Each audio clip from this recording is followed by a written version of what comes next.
बिस्मिल्लाहिर्रहमानिर्रहीम। अस्सलामु अलैकुम वरहमतुल्लाहि वबरकातुहू। माय डियर स्टूडेंट्स, आज के इस वीडियो लेक्चर के अंदर हम डिस्कस करने वाले हैं किरचॉफ रूल्स को। हमारे दो तरह के सर्किट्स जो हैं वो कॉमनली हम अपने इलेक्ट्रॉनिक्स में देखते हैं। कुछ सर्किट्स ऐसे होते हैं जो बहुत ही सिंपल होते हैं, उसमें एक रेजिस्टेंस और एक कोई करंट सोर्स जो है वो मौजूद होता है, यानी सेल या बैटरी लगी होती है। उन सर्किट्स के ऊपर सिंपली ओहम्स लॉ लगा के हम बआसानी उन सर्किट्स को सॉल्व कर लेते हैं। लेकिन कुछ सर्किट्स ऐसे होते हैं जो सिंपल नहीं होते, थोड़े कॉम्प्लेक्स होते हैं, और ऐसे सर्किट्स को सॉल्व करना थोड़ा मुश्किल काम होता है। और उन सर्किट्स को सॉल्व करने के लिए फिर हम सहारा लेते हैं उससे कुछ एडवांस रूल्स की, जो कि हैं किरचॉफ रूल्स। किरचॉफ रूल्स की मदद से हम ऐसे कॉम्प्लेक्स सर्किट्स को बआसानी सॉल्व कर सकते हैं। किरचॉफ एक साइंटिस्ट है, उसने अपने नाम से ही ये रूल्स बनाए और इनको किरचॉफ लॉज भी बोलते हैं, किरचॉफ रूल भी बोलते हैं। और इसके दो रूल्स हैं, first rule and second rule. First rule को करंट रूल का नाम भी दिया जाता है because it's all about current, और इसको नोड रूल का नाम भी दिया जाता है because it is applied on node. तो इन दोनों रूल्स को हमने आज स्टडी करना। राइट इट किरचॉफ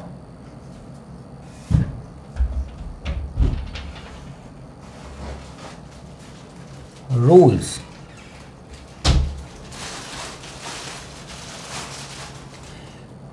पहला रूल इसका स्टडी करते हैं, उसे किरचॉफ फर्स्ट रूल या फिर हम करंट रूल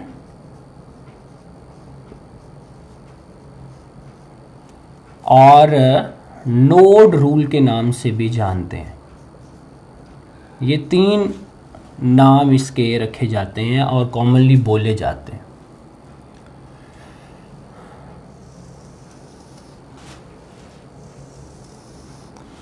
इसकी अगर हम डेफिनेशन करें तो डेफिनेशन ये है कि the algebraic sum of all the currents at a node will be equal to zero.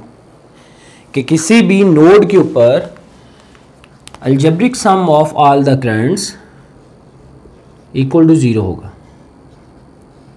The algebraic sum of all the current at a node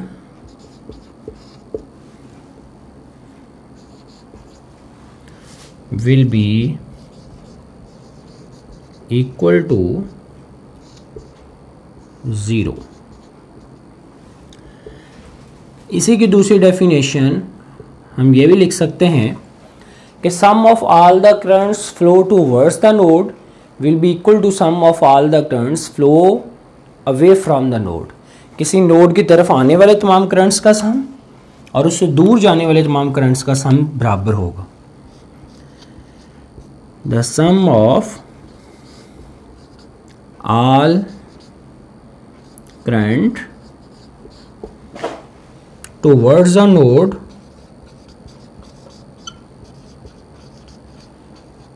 will equal to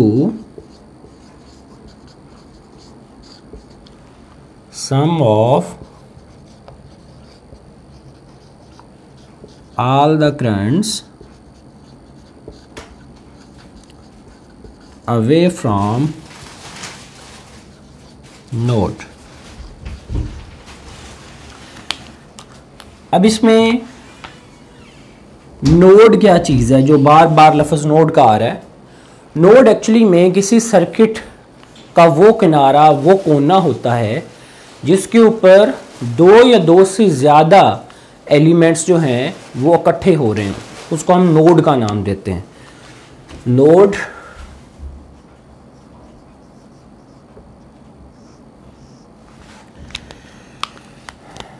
the point of intersection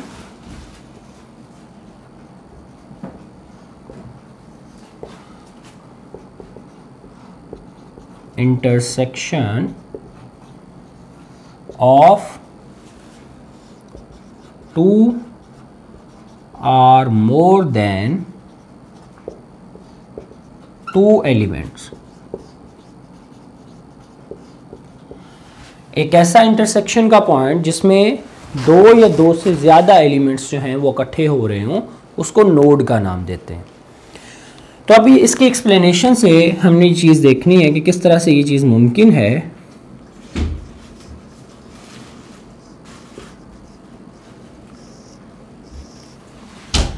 let's suppose that we have 4 resistance joint at a point, वो इस तरीके से एक point पर लगी हुई है। This point is called node.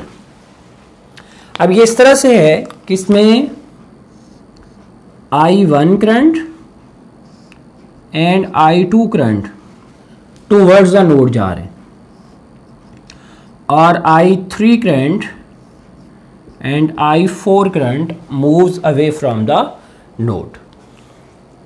अब हमने इनका अलजेब्रिक सम करना है। अलजेब्रिक सम होता है कि जिसमें हम पॉजिटिव और नेगेटिव साइन का भी ख्याल रखते हुए उनको ऐड करें। तो इसके लिए जब हम सम करना है, summation of all the currents is equal to 0 आएगा। I1 plus I2 I1 plus I2 plus negative I3 plus negative I4 is equal to 0। इसमें मैंने दो करंट्स पॉजिटिव लिए, दो नेगेटिव। एक्चुअली में ये इनकी साइन कन्वेंशन है। वो करंट्स जो नोड की तरफ मूव करेंगे it is taken as positive, जो move from away the node move करेंगे it is taken as negative. तो अब हम इनको उठाकर अगर उधर ले जाएं तो मेरे पास यही इक्वेशन बनेगी I1 plus I2 is equal to I3 plus I4। This is the equation जो हमारी सेकंड डेफिनेशन को भी फुलफिल करती है। Sum of all the currents towards the node will be equal to sum of all the currents away from the node. Node की तरफ आने वाले ये दो करंट्स हैं, इनको जमा किया, नोड से दूर जाने वाले ये दो करंट्स हैं, इनको जमा किया, तो जो ये दोनों का आंसर जो है वो इक्वल आ रहा है।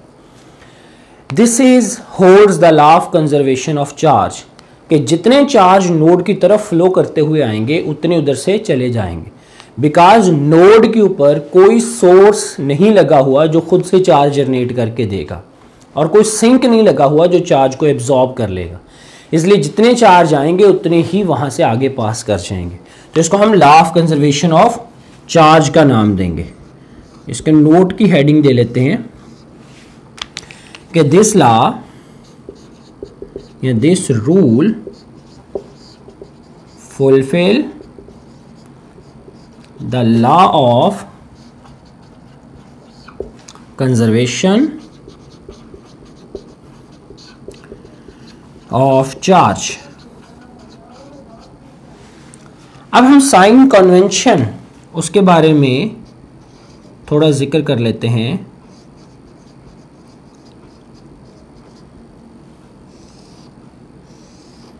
साइन कन्वेंशन यही है कि currents flow towards the node will be taken as positive and current flows away from the node is taken as negative.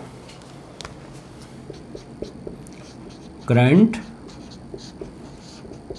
Flows toward the node is positive। और दूसरा रूल इसका, current flows away from node is negative। जो currents node की तरफ आएंगे वो positive, जो node से दूर जाएंगे वो नेगेटिव कंसिडर किए जाएंगे। इस रूल को यूज़ करते हुए हम अपने कॉम्प्लेक्स सर्किट्स को सॉल्व करने के काबिल हो जाएंगे। अब सेकंड रूल जो है बच्चों हम उसको डिस्कस करते हैं। ये भी किरचॉफ रूल ही है, किरचॉफ सेकंड रूल।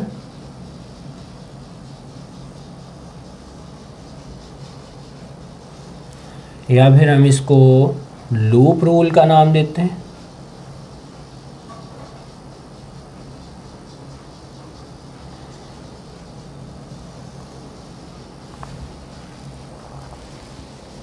और इसे वोल्टेज रूल का नाम भी देते हैं।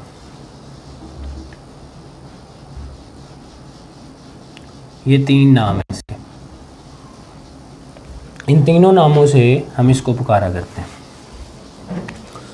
अब इसकी अगर डेफिनेशन हम देखें तो हम इस तरह से इसकी डेफिनेशन करेंगे कि sum of all algebraic sum of all the voltages in a close loop will be equal to 0। ये डेफिनेशन हम प्रूव भी करेंगे। The algebraic sum of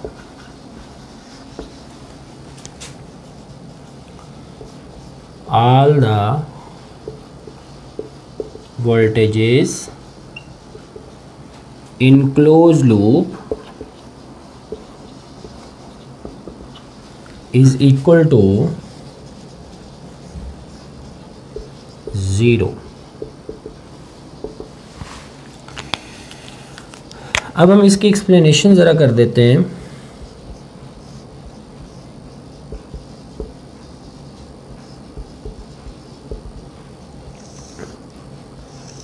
loop current के एक क्लोज पाथ को बोलते हैं और इस क्लोज पाथ के अंदर मोर देन 2 एलिमेंट्स हो सकते हैं, 2 भी हो सकते हैं, 2 से ज़्यादा भी हो सकते हैं। तो अगर हम उनका सम करेंगे वोल्टेजेस का क्लोज लूप में तो इक्वल टू 0 होगा। इस चीज़ को हमने अब प्रूव भी करना। तो सपोज कीजिए कि मेरे पास ये एक बैटरी है, दैट इज़ E1, ये रेजिस्टेंस है R1 और यहाँ पे एक बैटरी है E2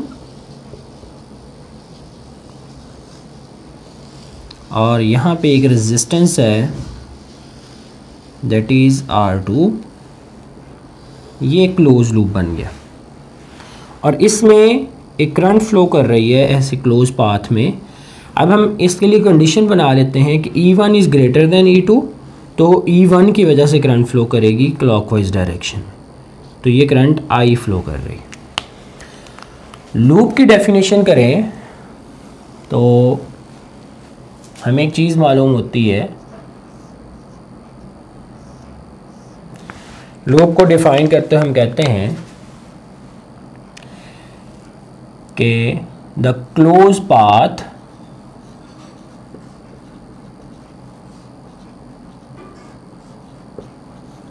of current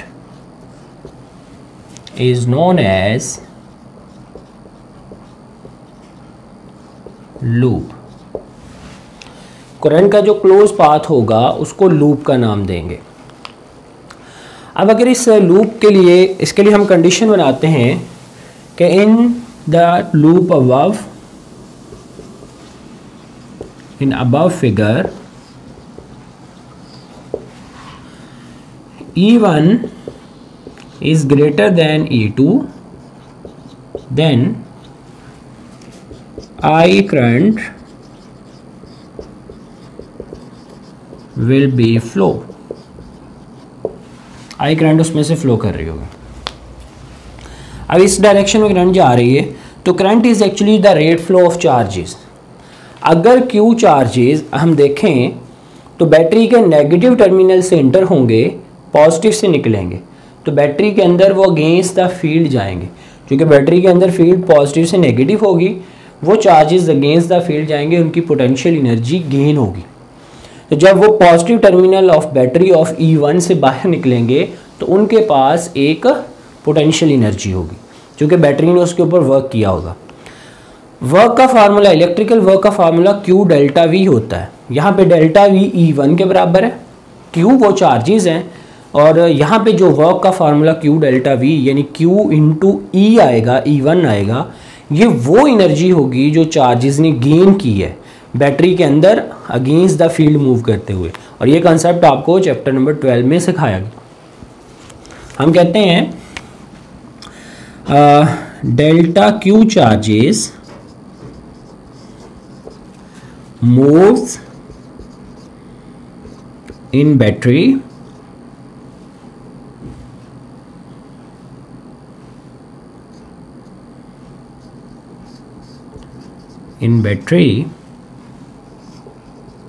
from negative terminal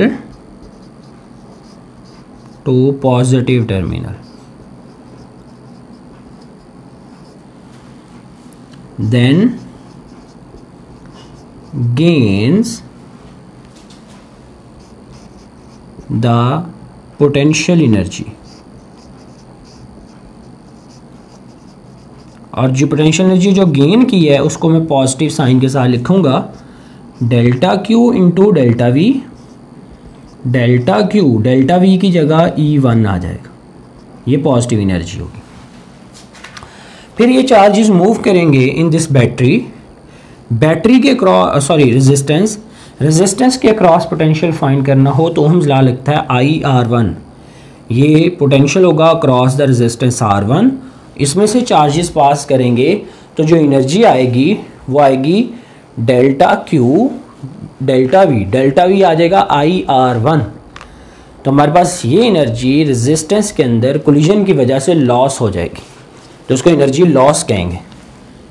energy loss in R1 that is equal to negative delta Q IR1। फिर क्या है कि यहाँ से चार्जेस जाएंगे बैटरी के पॉजिटिव टर्मिनल से नेगेटिव की तरफ। अब बैटरी के अंदर वो फील्ड की डायरेक्शन में जाएंगे। जब भी चार्ज फील्ड की डायरेक्शन में जाता है तो उसकी पोटेंशियल एनर्जी लॉस होती है, तो हम इसको भी पोटेंशियल एनर्जी लॉस कहेंगे। अगर बैटरी के नेगेटिव से चार्ज इंटर हो, पॉजिटिव से निकलें तो एनर्जी गेन होगी, और अगर पॉजिटिव से एंटर हो नेगेटिव से निकले तो एनर्जी लॉस करेंगे, जिसको आप बैटरी चार्जिंग का प्रोसेस भी बोल सकते हैं। तो बैटरी को चार्ज करने के लिए चार्ज अपनी एनर्जी जो है वो लॉस कर देगा, तो उसको भी नेगेटिव एनर्जी के साथ शो करेंगे। एनर्जी लॉस इन E2, ये negative delta Q into E2 आ जाएगा, चूँकि डेल्टा V जो है इसमें E2 आ जाएगा। फिर ये चार्ज R2 में से गुजरेंगे, R2 के क्रॉस पोटेंशियल आ जाएगा IR2 और डेल्टा Q चार्जेस हैं, तो डेल्टा Q IR2 जो है ये एनर्जी लॉस आ जाएगी। रेजिस्टेंस के अंदर जो एनर्जी कोलिजन की वजह से लॉस आनी है, एनर्जी लॉस इन R2 negative delta Q IR2। तमाम जगहों पर मैंने एनर्जी का एक ही फार्मूला यूज़ किया Q डेल्टा V, लेकिन डेल्टा V बदल जाता था। कभी डेल्टा V E1 होता है, कभी डेल्टा V रेजिस्टेंस के अक्रॉस वोल्टेज IR1 होता है, कभी रेजिस्टेंस R2 के क्रॉस IR2 होता है, कभी बैटरी E2 के क्रॉस E2 होगा, लेकिन चार्ज अपनी उसी फार्मूले से एनर्जी को लॉस कर रहा होगा। इस एनर्जी लॉस का फार्मूला हमारे पास निकला है।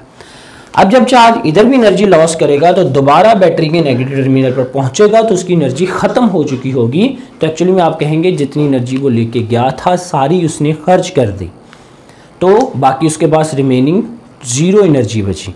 तो हम इसको sum of all the energy in a close loop is equal to 0 तस्वर कर लेते हैं। पहली एनर्जी आ जाएगी delta Q E1 plus into minus delta Q IR1 plus into minus delta Q E2 plus into minus delta Q IR2 is equal to 0। Delta Q is common, E1 minus IR1 minus E2 minus IR2 is equal to 0। Q2 उधर जाके divide होगा, 0 हो जाएगा, तो मेरे पास बाकी term बचेगी E1 minus IR1 minus E2 minus IR2 is equal to 0 आ जाएगा। ये एनर्जी का sum is equal to potential का सम इज इक्वल टू 0 आ गया। अब इसमें देखें सारी टर्म आपको पोटेंशियल में नजर आ रही है। E1 भी पोटेंशियल है, IR1 भी पोटेंशियल है, IR2 भी पोटेंशियल है और E2 भी पोटेंशियल है। तो sum of all the voltages in a close loop is equal to 0 आ रहा है। अब इसमें भी साइन इसमें देखें तो ये कौन सा लॉ होल्ड करता है? Law of conservation of energy hold करता है। तो this rule holds the conservation of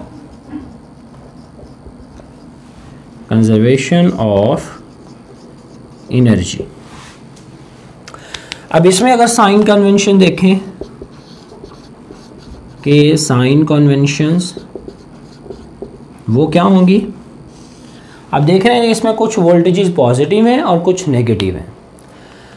battery E1 की वोल्टेज पॉजिटिव है, E2 की नेगेटिव है। तो इसमें फिर हम ये कन्वेंशन बनाते हैं, अगर आप करंट की सिमत में इस तरह से जाएं कि बैटरी के नेगेटिव टर्मिनल से पॉजिटिव की तरफ आएँ तो बैटरी की वोल्टेज पॉजिटिव होगी। बैटरी के पॉजिटिव टर्मिनल से नेगेटिव की तरफ जाएं तो बैटरी की वोल्टेज नेगेटिव होगी। तो पहले बैटरी की कन्वेंशन लिख लेते हैं। When moves from negative of battery to positive terminal, then battery voltage is positive and vice versa.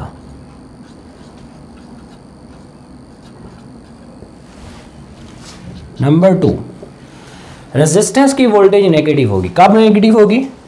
अगर आप रेजिस्टेंस में से करंट के सिमत में जाएं, मतलब ये करंट है ऐसे फ्लो कर रही है, आप भी इधर को लूप ले रहे हैं, तो करंट की सिमत में जाएंगे तो रेजिस्टेंस की वोल्टेज नेगेटिव, इधर भी करंट की सिमत में जाएंगे तो voltage negative.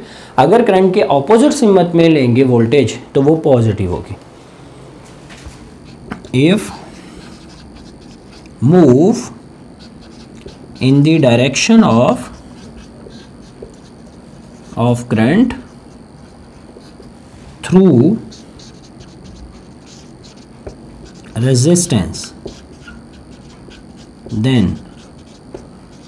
voltage across resistance is negative and vice versa। यानी अगर आप उसके ऑपोजिट जाएंगे तो वो पॉजिटिव होगा। ये था बेटे साइन कन्वेंशन के बारे में।